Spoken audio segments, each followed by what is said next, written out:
Bonjour Sania et merci d'accepter de nous partager ton expérience de bénévole pour l'association Peranza. Est-ce que tu peux nous présenter un peu l'association et ce qu'elle fait? Comme tu viens de le dire, donc l'association Speranza, qui se situe à Villepinte, dans le 93, en Seine-Saint-Denis. Alors l'association a pour but d'apporter des colis alimentaires à des familles qui ne sont pas nécessairement dans le besoin. C'est juste cette crise sanitaire a fait que des gens qui se sont retrouvés au chômage, sans travail, et du coup ils ont vu leurs revenus baisser. Mais c'est quelque chose qui est actuel, en accord avec le principe de ne pas gaspiller des produits sur le point de se périmer ou périmer, mais qui sont toujours consommables. D'accord.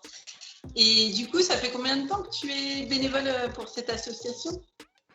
L'association a ouvert en mars 2021, cette année. Au départ, je me suis portée volontaire pour être bénévole. Qu'est-ce qui t'a donné envie d'intégrer cette association? J'ai toujours fait du bénévolat depuis que je suis jeune. Et là, avec la crise sanitaire, on rencontre de plus en plus de personnes dans le besoin, qui ont du mal à terminer les fins de mois. Et du coup, sur les réseaux sociaux, beaucoup d'associations appellent au bénévolat. Et naturellement, je me suis portée volontaire. D'accord. Et qu'est-ce qui te plaît dans le bénévolat? Rencontrer les gens, rencontrer les bénévoles, pardon, et de se dire qu'on aide son prochain et qu'on fait quelque chose d'important, même si c'est pas grand-chose. Et est-ce que vous arrivez à estimer un peu le nombre de personnes que vous avez déjà pu aider grâce à l'association Speranza?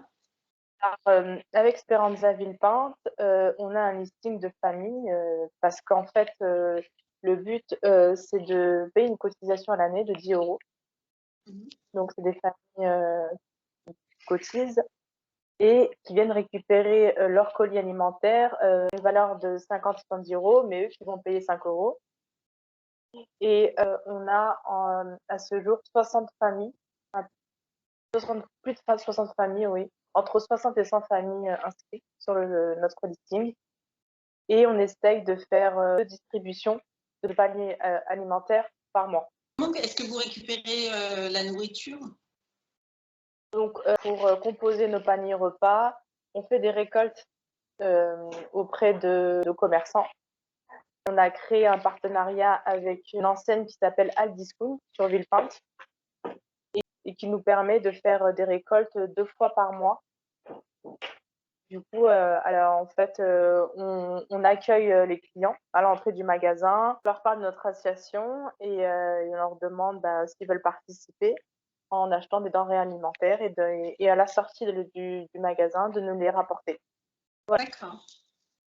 Tu m'avais parlé aussi des fois de boulangerie qui vous donnent les invendus, ce genre de choses. Comme pour le directeur enseigne Aldiscount qui nous permet de faire nos récoltes 2 fois par mois, on a créé aussi des partenariats avec des boulangeries qui nous donnent leurs invendus de la veille.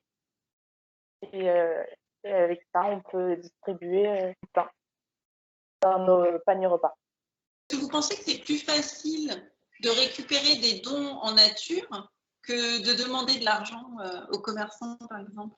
Justement, c'est une très bonne question. Les gens sont plus confiants de donner un paquet de pâtes, une boîte de conserve, que de donner de l'argent, en fait.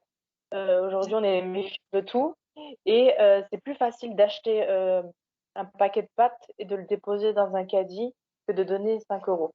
Je trouve que ouais, la démarche, c'est plus facile d'obtenir des choses, des denrées alimentaires que de l'argent, pour le coup.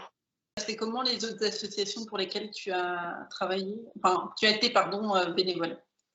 Donc en 2011, alors là, c'était une association créée avec des amis, ça s'appelait l'école du partage et cette association avait pour but, de favoriser, au développement, des écoles. Donc on voulait apporter des affaires scolaires, aux enfants, qui ne pouvaient pas, nécessairement les payer, dans des pays, pauvres. Donc on avait fait notamment, le Maroc et le Sénégal et fait ça pendant 5 ans. D'accord. Également aussi quelques maraudes sur Paris. Est-ce qu'il y aurait des conseils que tu voudrais donner à des femmes ou même enfin des hommes, des personnes qui auraient envie soit de devenir bénévoles pour cette association, soit pour une autre association?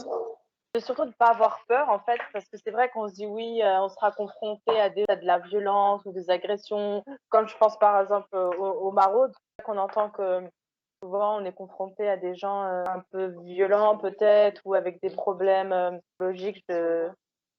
Mais non, on est encadré et puis c'est une bonne expérience autant pour les hommes que pour les femmes pour le coup. Et, euh, et c'est nécessaire et c'est important aussi, c'est surtout en cette période-là. Bah, merci. Est-ce que tu vois des choses que tu aurais envie de rajouter peut-être? Il ne faut pas hésiter à donner, même 1 euro, c'est rien, mais c'est important parce qu'1 euro par là, par-ci, et à la fin de la journée, c'est 10 euros. Et avec 10 euros, on peut faire un panier repas, donner, et puis un jour, peut-être qu'on donne aujourd'hui, mais demain, on en aura besoin et faut pas l'oublier. Merci.